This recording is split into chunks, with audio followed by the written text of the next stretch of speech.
Oui, mais vous savez, quand je regarde, j'aime bien tous les jeunes.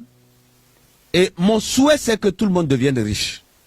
Mais vous savez, la richesse j'allais dire, a une voie. La première voie, j'ai dit, c'est une prise de conscience.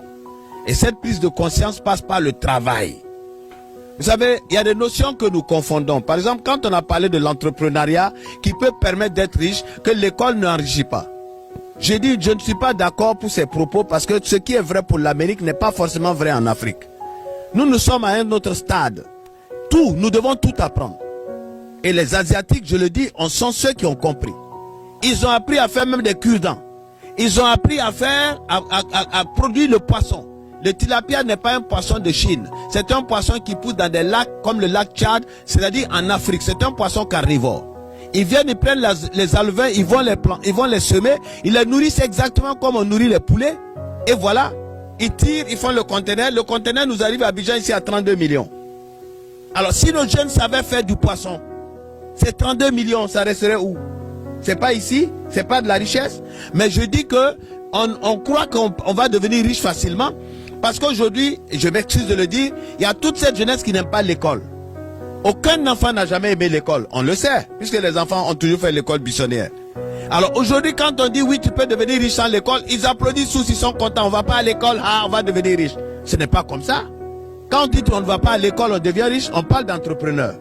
Mais l'entrepreneur ne veut pas dire je ne vais pas à l'école, je fais quelque chose, je suis entrepreneur. Non, ce n'est pas cela l'entrepreneur. L'entrepreneur, c'est quelqu'un d'abord qui apprend à faire quelque chose. Il va à l'école, il va en formation. Je donne un exemple. Quelqu'un va en formation, il sort analyste programmeur. Ou il sort ingénieur, je sais pas, de conception en informatique. Alors, avec j'allais dire ce background, ces connaissances, il va maintenant créer une entreprise. Mais ce qui serait le mieux, c'est que déjà qu'il ait cette formation et qu'il travaille d'abord pour avoir de l'expérience. On n'est pas entrepreneur comme ça, on sort, ouais, je vais pas à l'école et puis ça y est, on devient milliardaire. Non, il y a un chemin à suivre. Donc je dis, d'abord se former. Se former. Quand on dit l'école, là, ce n'est pas le fait d'aller parler français, philosophie, etc. Non, l'école, c'est toutes les formations, tout ce qui nous permet d'apprendre quelque chose. Donc, il faut se former. Et une fois qu'on s'est formé, il est souvent mieux de travailler d'abord pour quelqu'un. Pour avoir ce qu'on appelle, l'expérience. Au Canada, par exemple, quand vous allez concourir ou quand vous allez postuler, on regarde l'expérience. Même si vous avez travaillé dans des cafés, vous avez travaillé où tout ça, c'est de l'expérience qui compte. J'ai une de mes belles-sœurs, une société japonaise qui est venue et qui devait recruter du personnel.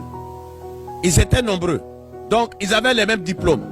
Quand ils ont vu qu'ils ne savaient pas comment faire, on demande à ma belle-sœur, mais en dehors de tout ce que tu as dit, qu'est-ce que tu sais faire d'autre? Elle dit tous les soirs quand je descends, je travaille dans une compagnie d'assurance comme commercial, mais quand je descends, je fais du bissap. On dit c'est quoi? Elle a expliqué. Je fais du nyamakoudi, je fais ceci et je mets en sachet et pendant que je vais au travail, on vend. On dit c'est toi que nous voulons. Parce que l'expérience.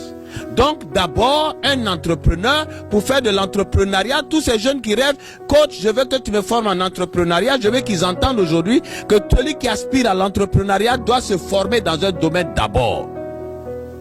Ensuite, s'il peut avoir un emploi, il va aller travailler pour quelqu'un pour avoir de l'expérience. Et pendant qu'il cherche l'expérience, il met de côté de l'argent. C'est cet argent qui va lui permettre d'entreprendre. Au lieu d'une jeunesse qui rêve, on dit, ouais, voilà des vidéos, paie $100, tu vas cliquer les vidéos, et puis tu vas avoir de l'argent. On dit, bon, je ne vais pas citer des noms d'entreprises. On dit, oui, tu donnes telle somme ici, et tu parraines tant de personnes qui donnent la même somme, et puis après, la somme se multiplie. On appelle ça de tous les noms inimaginables. Je ne vais pas rentrer dans ça. Mais je veux simplement dire ce qui est ce qui est. La notion d'entrepreneuriat en Europe est née du fait qu'on cherchait à créer des emplois. Et comment créer ces emplois? On s'est dit que ceux déjà qui travaillent et qui ont déjà une expérience, ils peuvent aller monnayer leur expérience en créant leur propre entreprise.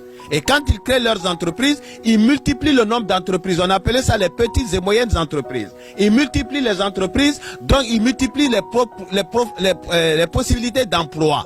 C'était cela la base, au début. Et ensuite, aujourd'hui, on entend, les jeunes croient, il suffit de ne pas aller à l'école et de dire, je fais quelque chose, je suis dans l'entrepreneuriat. Détrompez-vous.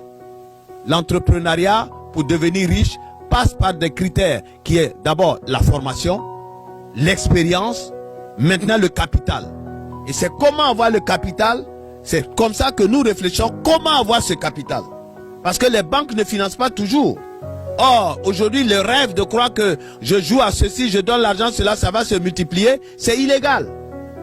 C'est illégal. C'est parce que les États n'ont pas encore commencé à sanctionner. Il y a certains pays où on a arrêté certains systèmes. Parce que dans la légalité, pour servir des intérêts d'argent, il faut d'abord avoir une licence d'exploitation bancaire ou de microfinance. Un. Deuxièmement, il faut être déclaré dans le pays. Donc, dans la zone UEMOA, il faut être déclaré. Il faut être déclaré. Et ensuite, montrer ce que tu fais. Et lorsque c'est agréé, maintenant tu t'assois, tu as ton entreprise. Si tu dois servir des intérêts, c'est parce que tu as déjà une licence bancaire. Et on a la traçabilité de comment tu sers les intérêts. Mais là où on vous dit, voilà, vous donnez tant de francs, ça se multiplie, toute la jeunesse rêve de cela pour être riche. Je dis non, c'est de l'utopie. À brève ou longue échéance, vous allez désenchanter.